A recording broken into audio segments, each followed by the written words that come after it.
ভয়ঙ্কর শত্রু সে নয় যে আপনার সামনে দাঁড়িয়ে বিরোধিতা করে। ভয়ঙ্কর শত্রু সে নয় যে আপনার সামনে দাঁড়িয়ে আপনার বিরোধিতা করে। ভয়ঙ্কর শত্রুকে যে মুখে মিষ্টি হাসি নিয়ে আপনার সামনে কথা বলে কিন্তু পিছনে আপনার পতনের পরিকল্পনা করে। আছে কিনা এমন মানুষ? আমি বলবো জগতে এমন মানুষই এখন ভর্তি, এমন মানুষই ভর্তি। মুখে মিষ্টি কথা নিয়ে কথা বলবে কিন্তু পিছনে পতনের চেষ্টা করে। এই প্রসঙ্গে দেখুন মা, মহাভারতে দেখতে পাই পঞ্চ পাণ্ডবের সঙ্গে কৌরবদের ছিল শত্রুতা। কি ছিল গো মা? এক সময় কৌরবরা চিন্তা করলো যে এই পঞ্চ পাণ্ডবকে যদি কোনোভাবে আমরা সরাতে পারি সমস্ত কিছুর মালিক হব আমরা। একটা গৃহ ছিল যে গৃহের নাম হলো লাক্কা গৃহ। এখন আমরা তো সব সময় বিরোধিতা করেছে, আমরা যদি নিমন্ত্রণ দিই তারা কি করবে? সন্দেহ করবে।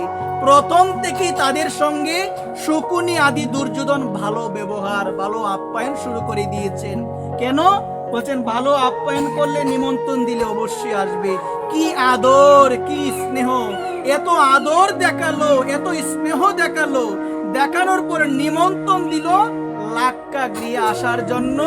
মনে মনে পরিকল্পনা, লাক্কা গৃহে আসলে আগুন দিয়ে ওই গৃহের মধ্যে পঞ্চ পাণ্ডবকে পুড়িয়ে মারবে। মুখের হাসিটা ছিল কি গো মা? হাসিটা আন্তরিক ছিল না মা, মুখের কথাটা আন্তরিক ছিল না। এই যে মুখে ভালো ব্যবহার করলো, আদর দেখালো, সামনাসামনি কি ভালো ব্যবহার, কি আপ্যায়ন করলো, পঞ্চ পাণ্ডব মনে করলো এটা সত্যিকারের আপ্যায়ন। কিন্তু যখন আগুন লাগলো বুঝতে পারলো দুর্যোধনের হাসিটা আন্তরিক নয়। কারোর সঙ্গে কারো দেখা হলো, একটা হাসি দিল, পিছনে বদনাম করলো। এজন্য বলে সব হাসি আন্তরিক হয় না, সব হাসি আন্তরিক হয় না। আজকে পঞ্চ পাণ্ডবকে মারার জন্য, লাক্কা গৃহের মধ্যে আগুন দিয়ে মারার জন্য ভালো আপ্যায়ন করলো, মিষ্টি কথা বললো, মিষ্টি আদর করলো, আদর করে নিমন্ত্রণ দিয়ে আনলো, কিন্তু মনে ছিল বিষের জ্বালা, তাদেরকে পুড়িয়ে মারবো একবার। এটাই প্রমাণ করে যে সমস্ত মানুষ তোমার সামনে মধুর কথা বলে পিছনে যাদের তোমার প্রসঙ্গে কোনো শুভ ইচ্ছা থাকে না, তাদের থেকে যেন সদা সর্বদা আমরা দূরে থাকি। তাদের থেকে যেন আমরা কি থাকি? সবাই বলো, দূরে থাকি। যেমন গীতায় বললেন 16তম অধ্যায় 4 নং শ্লোকের মধ্যে বললেন, দম্ভ, দর্প, অহংকার, ক্রোধ, কটুরতা, অভিমান এগুলো হলো আসুরিক ব্যক্তির লক্ষণ। যার মধ্যে দম্ভ বেশি, যার মধ্যে অহংকার বেশি, ক্রোধ বেশি, কটুরতা বেশি, নিষ্ঠুরতা বেশি, সে হলো আসুরিক ব্যক্তি, মানে সে হলো অসুর। সে কি গো মা? এবং ওই অসুর স্বভাবের মানুষেরা সবসময় প্রকাশ্যে শত্রুতা করে না, কি করে গো মা? পিছনে শত্রুতা করে, সামনে অনেক ভালো, আরে তাকে ছাড়া কিছু হবে না। একদিন এক ব্যক্তি আমাকে বলল যে তুমি ওই জায়গায় থাকবে, তুমি সব থেকে বেশি বোঝো। আমি বলছি আমার থেকে বুঝদার মানুষ অনেক আছে। আমি বলেছিলাম না, সে বলছে তোমার মতো কেউ বুঝে না। একটু পরে বাজারে গিয়ে আরেকজন আমার কাছের লোক ছিল, তার কাছে গিয়ে বললো ছয়ন আর কি বুঝে, আপনাদের নিয়ে কথা। সামনে ভালো কথা বললো মা, কিন্তু পিছনে গিয়ে কি বললো? আমার কথাটাকে আবার তারা নিন্দা করে। কিন্তু আমি বলেছিলাম যে আমার থেকে আরো বুঝতে ছাত্র পারে অভাব নাই। তাহলে সমাজে এমন লোক অনেক আছে যে মিষ্টি হাসি নিয়ে কথা বলে, দেখলে জয় নিতাই বলে, জয় রাধায় বলে, কিন্তু পিছনে সেই মানুষটার নামে নিন্দা সমালোচনা করে।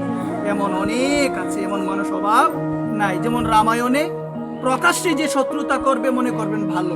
যেমন রামায়ণে বিরোধিতা করেছিল, কে বিরোধিতা করেছিল? রাবণের বিভীষণ, যে ভাই তুমি অন্যায়ের পক্ষ নিয়েছো, এটা উচিত নয়, বিরোধিতা করেছিল। কিন্তু যে মানুষগুলো রাবণকে তুষামত করেছিল তারাই আমরা অন্তিমে দেখতে পেয়েছিলাম রাবণের বিনাশের কারণ হয়েছে। কিন্তু প্রকাশ্যে বিরোধিতা করেছিল অন্যায়ের জন্য বিভীষণ। এই জন্য আমাদের শিখায়, বিদুর নীতিতেও আছে, যে ব্যক্তি মুখে মধুর কথা বলে অন্তরে তার বিষ তাকে অমঙ্গল চিন্তা করে, সেই ব্যক্তির থেকে সদা সর্বদা সতর্ক থাকবেন। কারণ প্রকাশ্য শত্রুর থেকেও সেই ব্যক্তির আঘাতটা হবে ভয়ঙ্কর, সহ্য করতে পারবে না। এই জন্য নিবেদন, এইরকম মানুষ থেকে দূরে থাকো। নিন্দা আমাদের পিছনে অনেকেই করে, আমরাও হয়তো বা মুখে ভালো ব্যবহার করি, কিন্তু পিছনে আমরা মানুষগুলোর নামে নিন্দা সমালোচনা করি। করি। আর কবি আমাদের বলছেন, বিনামূল্যে কয়লা ধুয়ে করে পরিষ্কার, বিশ্ব মাঝে এমন দয়াল আর কোথাও পাবে না। একবার প্রেম সে বলুন।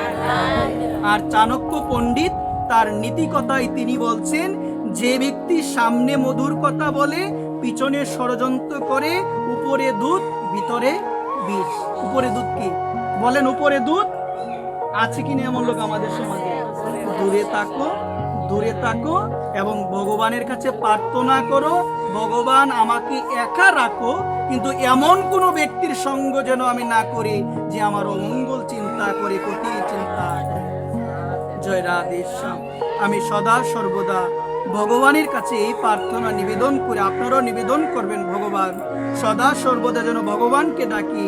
কেউ যেন আমাদের ক্ষতি করে, যার ক্ষতি করার ইচ্ছে সে ক্ষতি করবে, কিন্তু যেমন কর্মের বীজ বপন করবে তেমন কর্মের ফল আমাদের জীবনে অবশ্যই অবশ্যই আসবে। এই জন্য আমরা সদা সর্বদা ভগবানকে ডাকবো এবং আমাদের পরমাপন ভগবানকে স্মরণ করব। মা, আমার একটা কথা প্রায়ই মনে হয়, সংসারে এত তিরস্কৃত হওয়ার পরেও, এত অপমান, এত লাঞ্ছনা পাওয়ার পরও আমাদের আপনত্ব কমে না। আর যিনি পরম আপন তাকে আমরা ভুলে যাচ্ছি না। আমাদের মতো অদ্ভুত প্রাণী জগতে কেউ নাই। ভগবান একমাত্র মানুষকে বিবেক দিয়েছেন।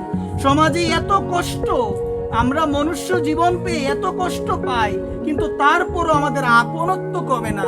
কিন্তু যিনি পরম আপন, যিনি পরম আপন, মৃত্যুর পরেও থাকবেন, আছেন যিনি, তাকে আমরা ডাকি না, তার নামে আমরা করি